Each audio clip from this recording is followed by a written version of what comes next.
காணல. என்னதான் பண்றானோ தெரியல. வந்து ஹோம்ஒர்க் எழுதணும், சீக்கிரம் வந்துருடான்னு சொன்னேன். சரிம்மான்னு சொன்னான். கடைசியில பார்த்தா ஹோம்ஒர்க் எழுதாம தூங்கிட்டு நாளைக்கு ஸ்கூலுக்கு போயிட்டு மிஸ் எனக்கு கால் பண்ணுவாங்க. என்னதான் இந்த பையனை செய்யறதோ தெரியல.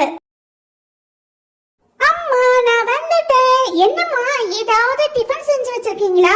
எனக்கு ரொம்ப பசிக்குது, சாப்பிடணும் போல இருக்குமா. நானே விளையாண்டல்ல, அதுல ரொம்ப டயர்ட் ஆயிட்டேன். சீக்கிரமா எனக்கு ஏதாவது சாப்பாடு செஞ்சு கொடுங்கம்மா. ஏய், நீ எப்ப போன விளையாடுறதுக்கு? நான் என்ன சொல்லி அமைச்சேன்? 1 ஹவருக்கு மேல நீனே விளையாடக்கூடாது, சீக்கிரமா வந்துடணும்னு சொன்னா இல்லையா? எவ்வளவு ஹோம்ஒர்க் இருக்கு, எதுவுமே பண்ணாம விளையாடிட்டு வந்து இப்ப பசிக்குதுன்னு சொல்றியா? ஒழுங்கு மரியாதையா போயிட்டு எல்லா ஹோம்ஒர்க்கும் செய். அம்மா நான் கண்டிப்பா ஹோம்ஒர்க் செஞ்சுட்டு தான்மா படிப்பேன். இல்லைன்னா எங்க மிஸ் நாளைக்கு என்னுடைய பெல்ட் எடுத்துருவாங்க. நீங்க ஏதாவது புதுசா ஏதாவது செஞ்சு கொடுங்கம்மா. சாப்பிட்டுட்டு அதுக்கப்புறமா நான் உட்காந்து எழுதுறேனே. சரி பப்பு, ரொம்ப பசிக்குதுன்னு சொல்ற, எனக்கும் மனசு கேட்க மாட்டேங்குது. அதனால நான் உனக்கு கேழ்வரகு ரொட்டி செஞ்சு தரேன். அதை சாப்பிட்டுட்டு நல்லா ஹெல்த்தியா உட்காந்து எல்லா ஹோம்ஒர்க்கும் எழுதணும், சரியா?